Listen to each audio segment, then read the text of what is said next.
The sheep in the UK have got it luxury, haven't they? Look at these guys here, what are they going to eat? Yeah, but next time can you take out all the stones, all the rocks?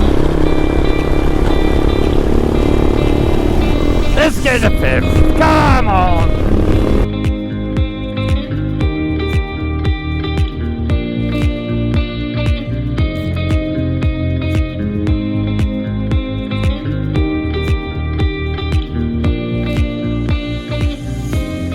Good morning, chaps.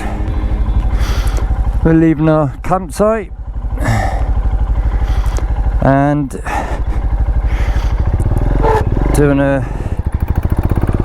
going as far as we can go today. Done about 100 kilometers, 103 kilometers across the desert yesterday, which was pretty cool. So we're hoping to do a little bit more today. We're trying to get as close to a place called Tagounite as much as possible.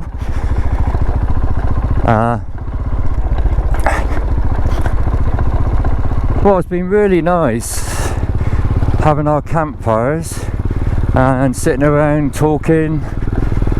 As you can imagine, the sky at night is lovely when the clouds are not there. Amazing amount of stars and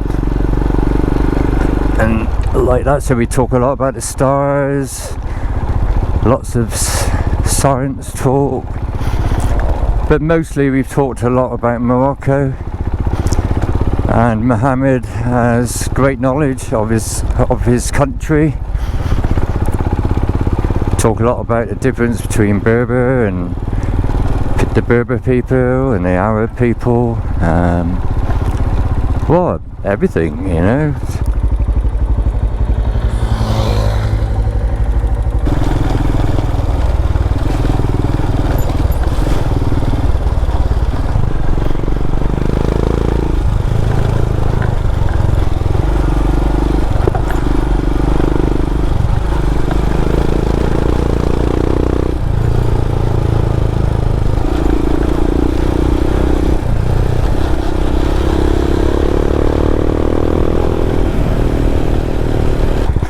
The bikes are definitely quicker on rougher terrain, for sure. A vehicle like in front, a wagon, has to slow up for obstacles, whereas we don't have to as much. Wow, what a way you went then!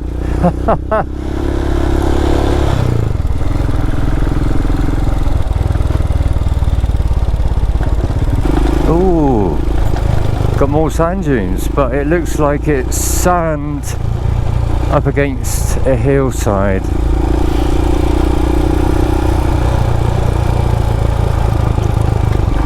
Looks pretty, the contrast between the two. Oh, it looks like another village coming up, and there's lots of trees. That'd be interesting to find out what they are. Probably the same as what we've been camping near, but oh, it's quite nice. Quite like that. Really nice.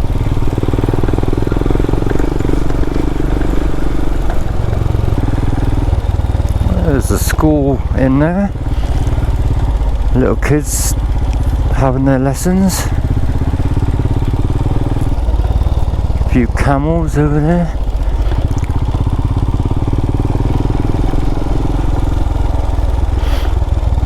And a donkey.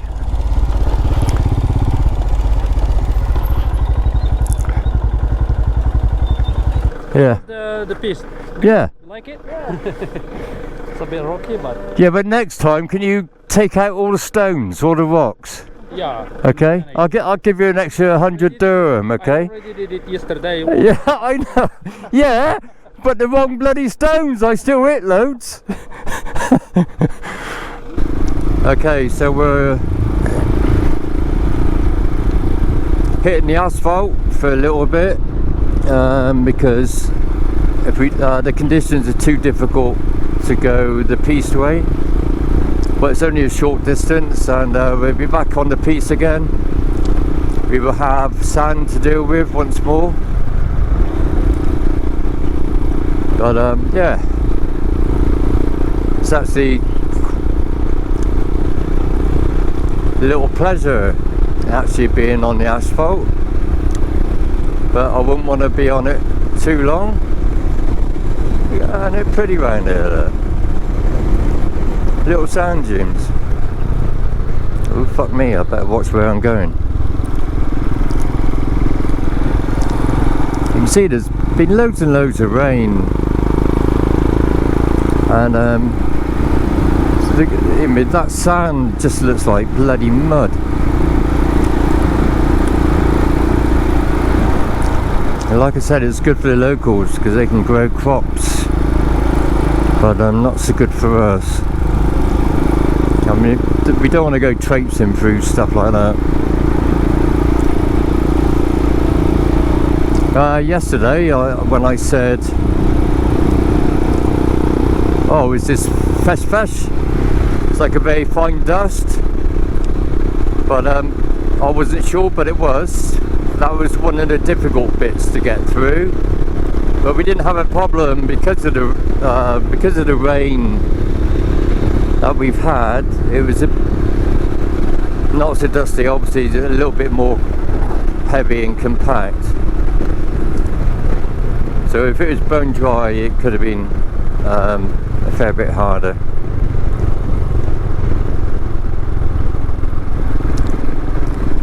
Oh, where are they going? In the centre of the road?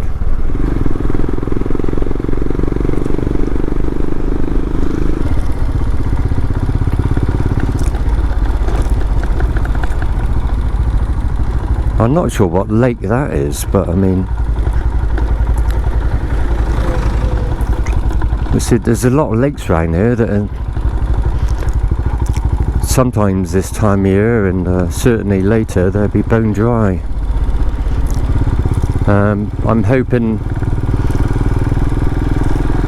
one of the things I wanted to do is on this trip through the desert is ride across Lake Iriki, which is normally dry, but obviously if there's been a lot of rain, it may not be much fun.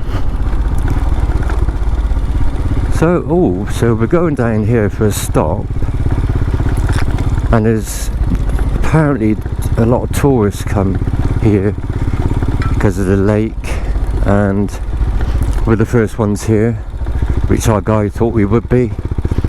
So he'll give us a rundown on this place, I'm sure. So what's this lake? Hold on, what's the lake called? Yeah. No, what's it called? Namia. Namia. Yeah, Namia. Okay. This is Hasifugani, the village of Hasifugani. Yeah. And here, when it's dry, we can go like 120 kilometers per hour. It's really flat. Right. So I'll repeat what Mohammed just said.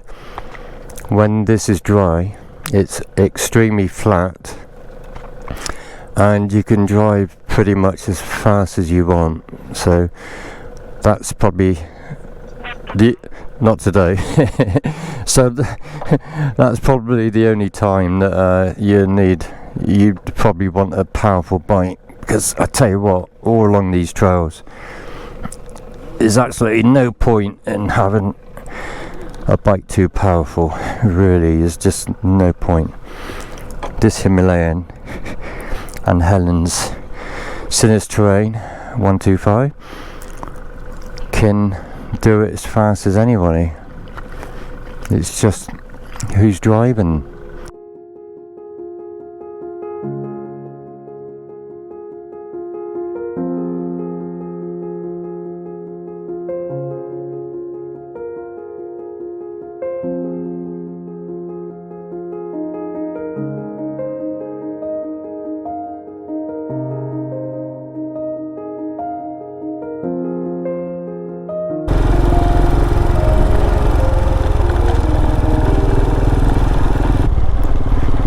Okay, this is where it gets sandy, so plenty of momentum. Sit back.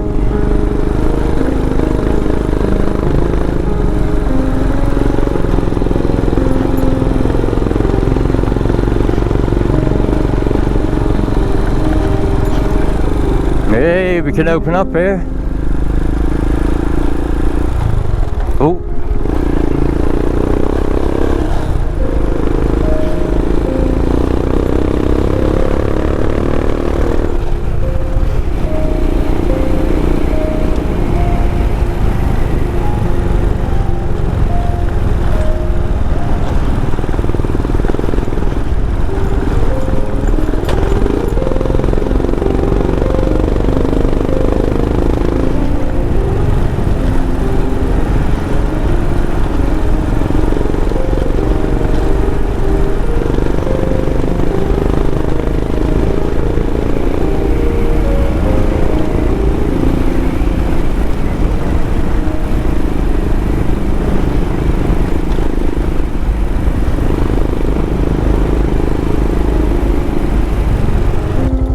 Yeah.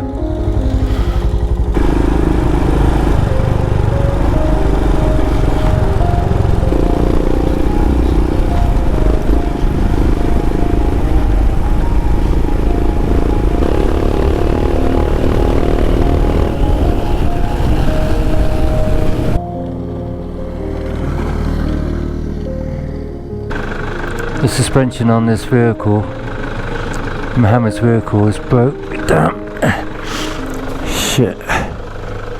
Well, that's a shame. Our guide, his vehicle, I think he's broke his suspension. It's leaking. Must be hydraulics or whatever, I don't know. So he's going to take it easy down a bit further in the hope that something can be done. But he should have bought a Himalayan or Sinnis terrain instead of a Toyota Land Cruiser. Tell you what, the sheep in the UK have got it luxury, haven't they? Look at these guys here, what are they going to eat?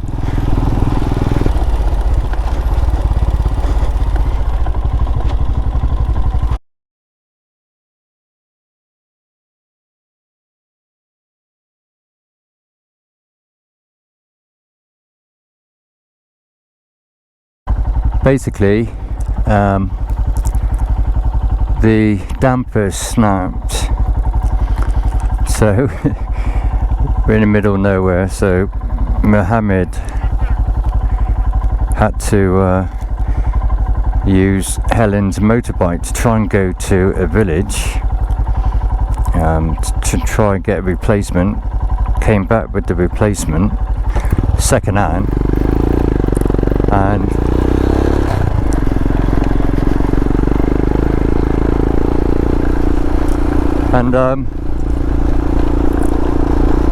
didn't work, so we then went back to the village and got what was broken welded. So anyway, that's 6 hours probably of the day that's disappeared, so we're really behind schedule. Going to be going through a sandy area in a minute.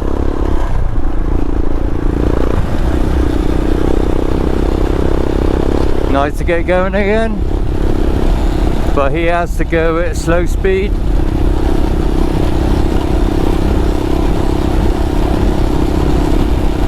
Because we couldn't quite fix it well enough. The nut at the top of the damper, unfortunately the thread was a bit knackered lower down, so the damper bar keeps turning around, so it's a bit loose, so he has to go slow. But yeah, by the end of the trip,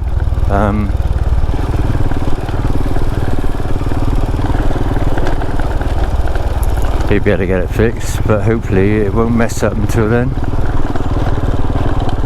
It is what it is. Oh, here we come with the sand. Starting to slip and slide over the place. So me and Helen will probably go over here, away from any tracks. She's going to be a bit tired soon, so it's unfortunate we're behind time.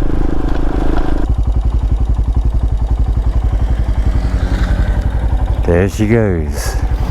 We have a little bit of difficult sand, and hopefully it's gonna get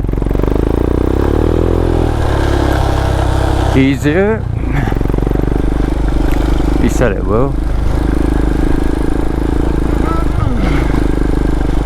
Actually, this has been quite a big expanse of sand for me and Helen to get across, and sometimes it's awkward. I mean, it's not too difficult when there's no tracks. It's just even tiny little ruts can fucking piss you off. Oh, there's some bumpy bits there, look.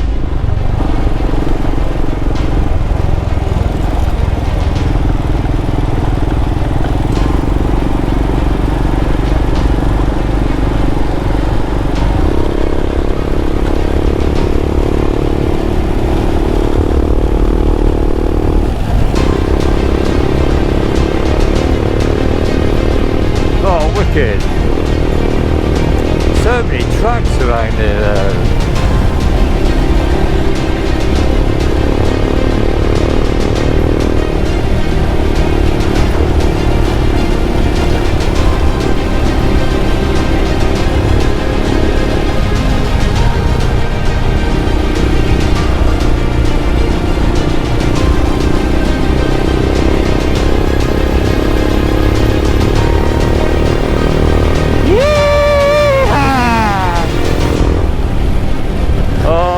My heart can't take it too much, so I'm going to slow down.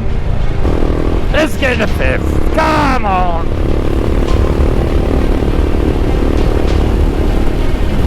Yo, fuck it now.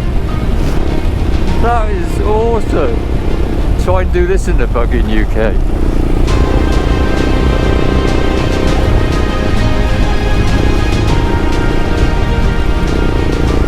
Ah, let's stop at a nice tree and have a fag. Hey.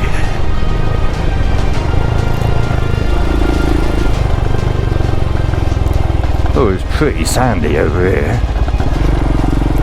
But it's got really quite deep. So we just go through here, winding through the sand dunes, and stop up here. Hey.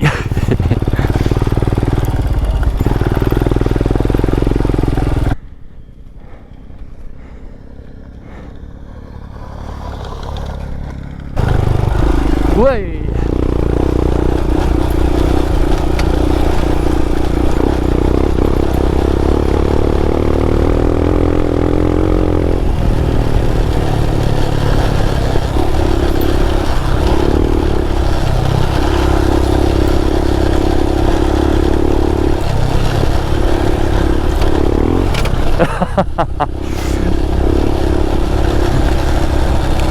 My Himalayan lifted the ground.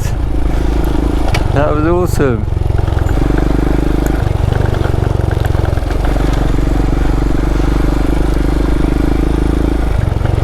Oh fuck! Fuck. Fucking hell. Morning guys. Yeah, that was a bit of a bad fall for Helen. She was suffering from shock for about 30 minutes, and so we didn't go any further. We stopped. It was late in the day anyway. We were really behind schedule because of the breakdown of the van, and so yeah, we're quite away from my distance. But anyway, Helen's not up for riding her bike today, which is understandable because she has like a chest injury, but she's okay. It's probably bruising on the chest. That's taught us a lesson. When we get back to the UK, we're going to get some chest and back protection. Really, I suppose we should have done it beforehand. So what we're going to do, we're going to put Helen's bike onto Mohammed's van, and we have 80 kilometers to get to the first village, and maybe another 100 kilometers after that to finish the piste. But we've got options. Once we get to Tagounite, we can use the road. It depends on how long. It's quite miserable this morning.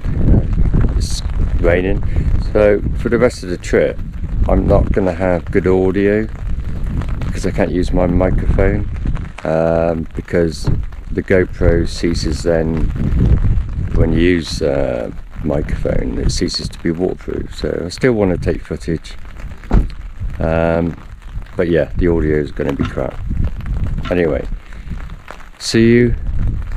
That'll be the next episode. Okay, so thanks very much for watching, and take care.